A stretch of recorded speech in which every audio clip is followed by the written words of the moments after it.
Hi, good evening, you guys. This is Sally Harris. For those of you that are new here, I help desperate moms of defiant adult children. I help the mom regain her own life back by creating a plan that will provide peace and hope in the home for the mom. And again, I mentioned adult children, and so that's always a challenge in and of itself, especially when there's real life issues happening. And so today I wanted to talk about an actual real life scenario about how a mom had literally saved her son's life. And so I want to share that with you. For those of you that are a mom of an adult child who is struggling, so I'm going to put a link to my Calendly, which you can click on and schedule a free 30-minute call if that's something that you're interested in doing.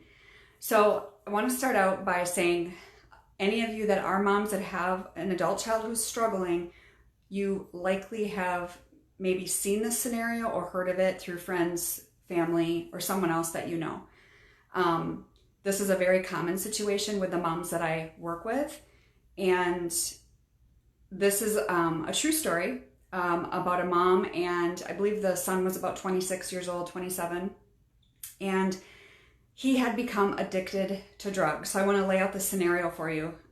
He had become addicted to painkillers after a surgery, which, as most of you know, it becomes very common. Nobody wakes up and decides that they're just going to be an addict today. In that type of situation, it sneaks up on them so easily. And so he ended up living on the street after he had been addicted. He had been kicked out of the house, etc. Because it wasn't getting any better. He refused to get help. So when the pain pills, when he started going into obviously other drugs, heroin, cocaine, etc., he was living on the streets. And so mom would sometimes bring him food, little things here and there to try and help, because that's what us moms do.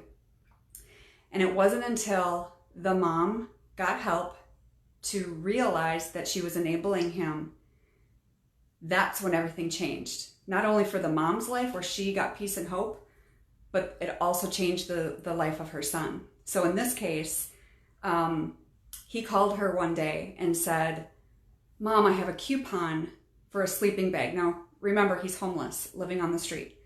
"I have a coupon for a sleeping bag. It's only $20. Will you please help me?" And she said no. Now, mind you, before she was handing out food and little things here and there. So he was beside himself, very angry, belligerent, and very rude. And he said, "What kind of a mother are you?" And I'm sure many other words as well, right?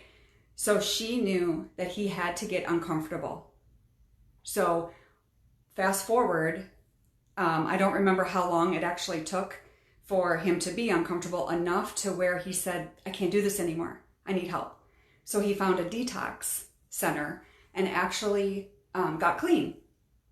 And when he received his 18-month chip, which I was shocked he waited 18 months before he had asked his mom this question. But he said to her, he gave her the chip to prove his sobriety and etc. And that I think he, obviously wanted it back in the family. And he said to the mom, "Mom, why did you not buy me that sleeping bag? That was only $20.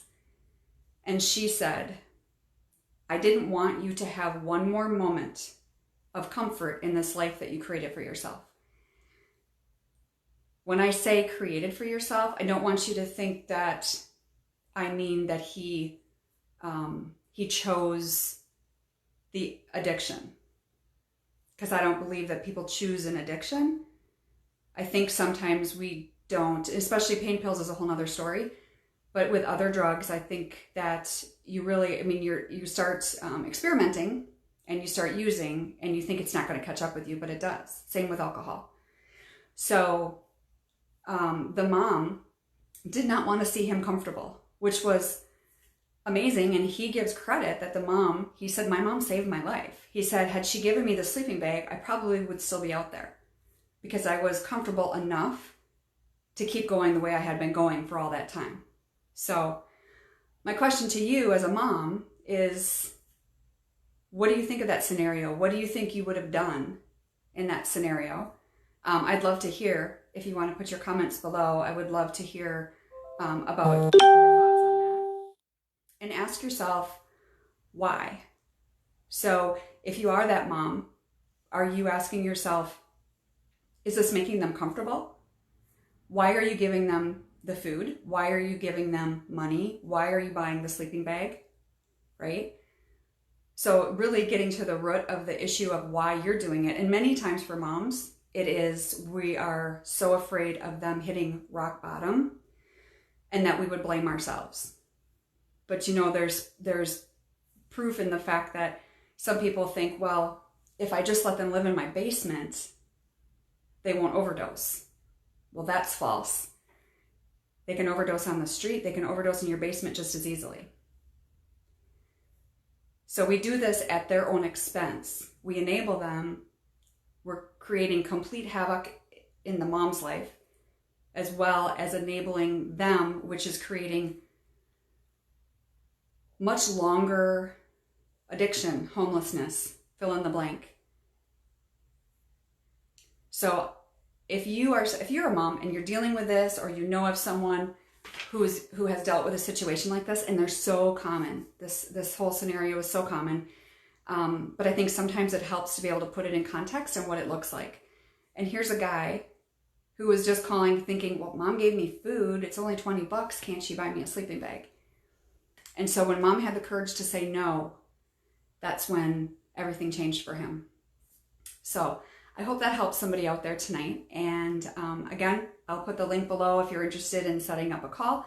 Let me know. I would love to talk to you and help provide that plan that will give you some peace and hope as well.